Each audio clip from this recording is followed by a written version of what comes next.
In the very heart of Cannock, St Luke's Church has been a familiar landmark since 1100 AD.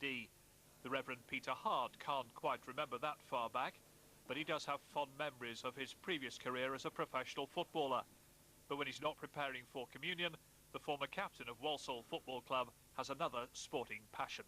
I don't talk about it a lot, to be perfectly honest, but people are interested and maybe even surprised a little bit.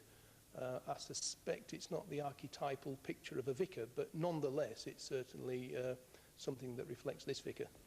You see, the Reverend Hart is a very keen cricketer, and he's got a very important date. 5 miles from Cannock, at Brood Cricket Club in Staffordshire, the Lichfield Diocese Clergy team are facing their last practice match before the Church Times Cup final.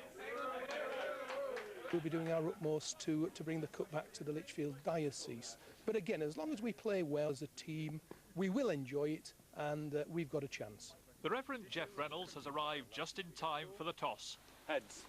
The Clergy team captain is also a Methodist superintendent from Stafford, and he's got a good excuse for being a little late. I was at the crematorium doing a funeral before I arrived here, so that was part of having to balance playing cricket with doing my job as well. Yeah. You'd never get Andrew Strauss saying that, would you? No, you wouldn't. No, but you wouldn't get Andrew Strauss having to captain this mob out there either, so, you know.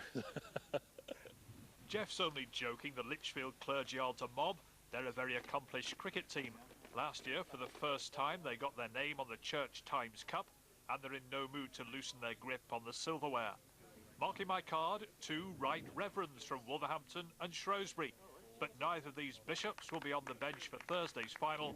They'll be in the thick of the action against Guildford. I understand that it hasn't been retained for the last 20 years or so by any team, and so that would be an achievement in itself. But we had so much fun last year, and it gave a real feel-good buzz around the diocese.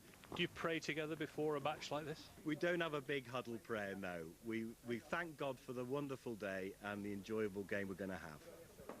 And if the Church Times Cup does come home to Lichfield, don't be surprised if it gets a mention in Sunday's sermon at St Luke's. Ian Winter, BBC Midlands Today, Staffordshire.